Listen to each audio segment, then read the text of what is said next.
Hello friends, मैं नेहा शर्मा गुरु विद्या में आपका फिर से स्वागत करती हूँ।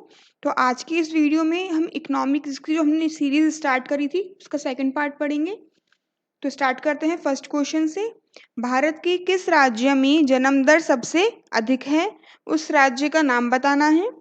तो उस राज्य का नाम है उत्तर प्रदेश।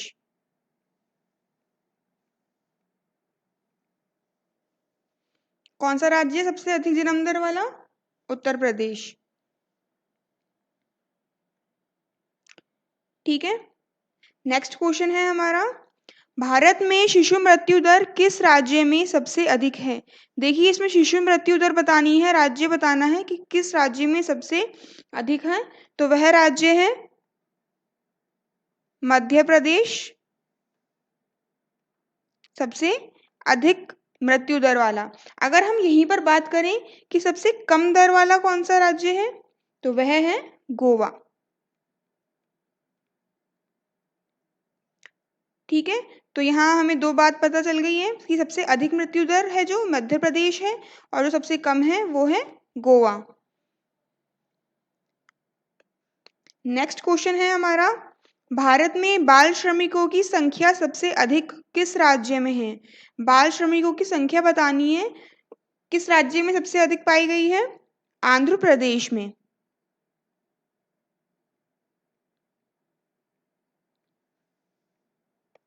ठीक है,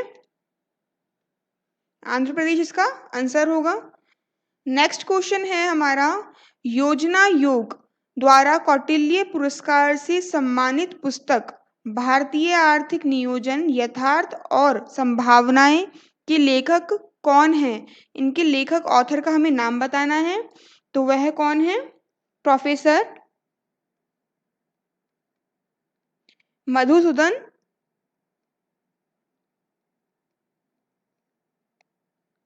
त्रिपाठी।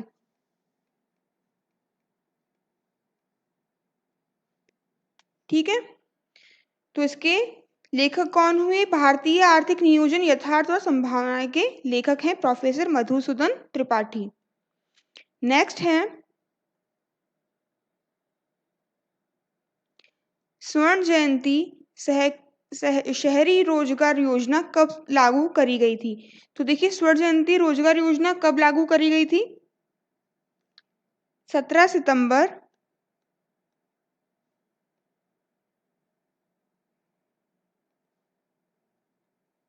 1997 से चालू करी गई थी।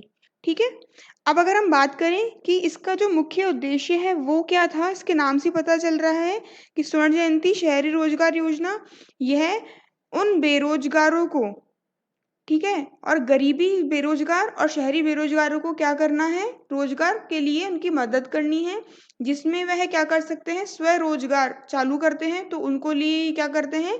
ऋण उपलब्ध करवाते हैं। इनका उद्देश्य है ये। ठीक है, नेक्स्ट क्वेश्चन है हमारा। नंजुंडप्पा समिति का संबंध किस विषय से था? इस समिति का संबंध बताना है। तो इस समिति का संबंध किस विषय से था? रेल भाड़ा विषय से।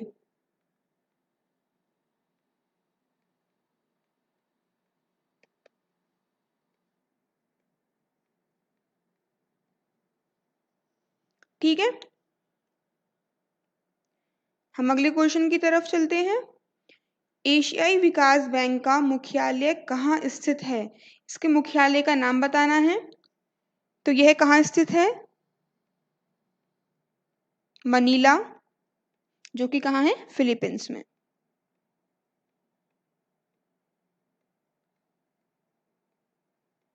ठीक है, आप देखिए, इसका जो उद्देश्य था वो क्या था?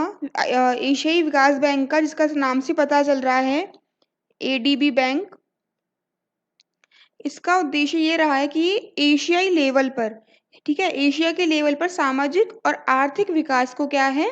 बढ़ावा देना है, उनका विकास करना है। अगले क्वेश्चन की तरफ चलते हैं।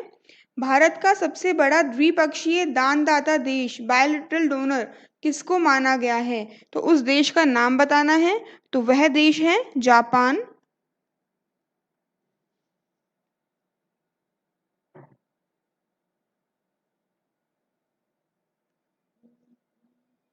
ठीक है। अगला क्वेश्चन है हमारा, WWF का क्या अर्थ है? WWF का क्या अर्थ है, वह अर्थ बताना है इसका। तो इसका अर्थ है world wide fund for nature.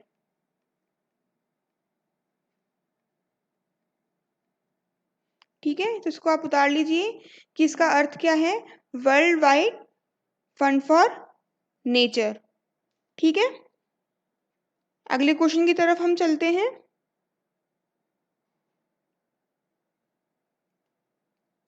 Question number 10 है हमारा, नाबार्ड जो ग्रामीण विकास के लिए ऋण देता है क्या है?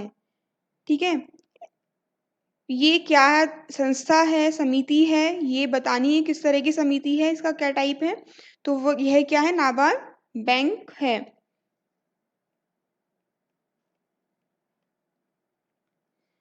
ठीक है, national bank for agriculture and rural development, ये इसकी क्या है, फुल फॉर्म है।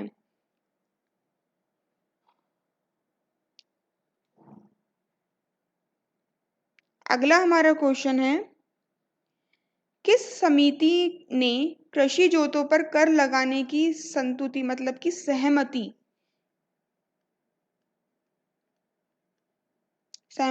दी थी? ठीक है, तो उस समिति का हमको नाम बताना है। तो वह समिति है राज समिति। तो हमारा आंसर क्या हुआ इसका, राज समिति। ठीक है, देखिए ये आंसर है हमारा। हमारा अगला क्वेश्चन है, क्या योजना आयोग संविधिक आयोग है, संवैधानिक आयोग है या विधिक आयोग है, ये हमें बताना है इसमें। तो जो योजना आयोग है वह संवैधानिक आयोग नहीं है। अब क्यों नहीं है, इसका कारण ये है क्योंकि जो ये आयोग है यह 1950 में केंद्रीय मंत्रिमंडल के द्वारा क्या किया गया था, इसके प्रस्ताव रखा गया था और इसको पारित किया गया था 1950 में केंद्रीय मंत्रिमंडल द्वारा प्रस्ताव को। अब इसको बाद में क्या कर दिया गया, 13 अगस्त की जो ये आयोग था, योजना आयोग या प्लानिंग कमीशन कह लीजिए इसको, इसे 1950 में केंद्रीय मंत्रिमंडल के द्वारा क्या किया गया था, उसके प्रस्ताव रखा गया था, उसको पारित किया गया। ठीक है, बाद में इसको जब मोदी जी की सरकार आई है, उसको 13 अगस्त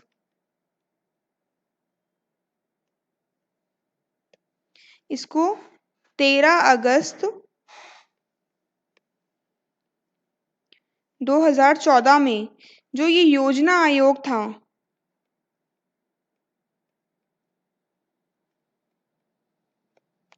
इसको चेंज करके क्या कर दिया गया, नीति आयोग में बदल दिया।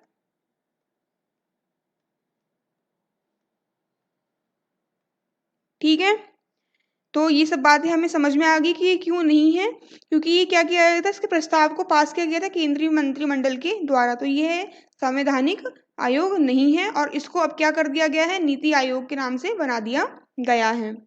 अगला क्वेश्चन है हमारा, समवित ग्रामीण विकास कार्यक्रम किस वर्ष प्रारंभ किया गया था?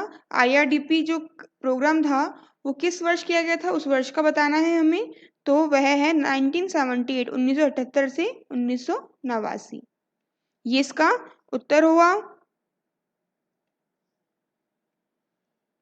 ठीक है, अगला क्वेश्चन है हमारा 14, आर्थिक नियोजन किस सूची का विषय है? आर्थिक नियोजन बताना है, तो वह किस सूची का विषय है? तो वह है समवर्ती सूची का विषय है ये।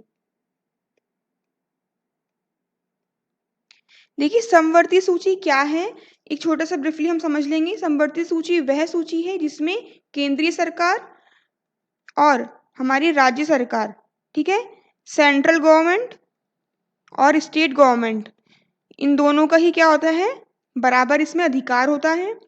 वैसे तो 3 प्रकार की सूची है हमारी, एक है संघ सूची,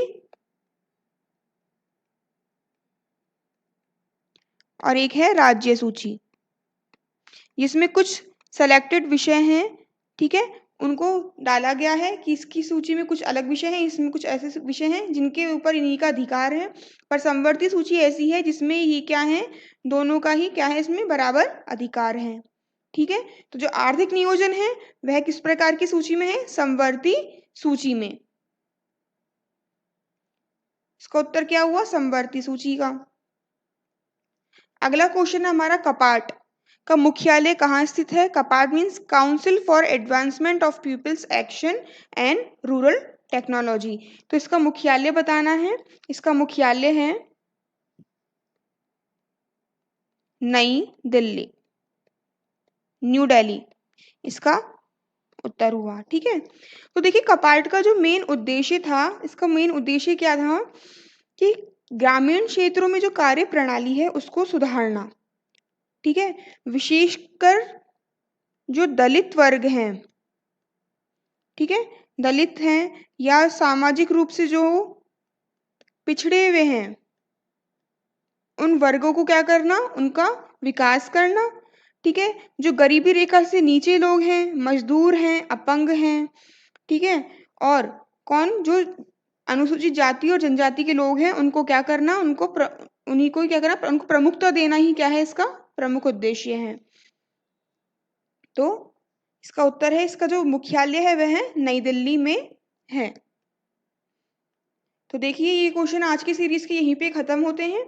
अगली वीडियो में हम फिर नए क्वेश्चंस के साथ में मिलेंगे। तब तक के लिए आप इनको रिवाइज करिए, पढ़ते रहिए, और अगर कुछ भी आपको पूछना है तो आप कमेंट बॉक्स में कमेंट कर सकते हैं। अगर ये वीडियो आपको अच्छा लगा हो तो इसे लाइक और सब्सक्राइब करना ना भूलें। Thank you.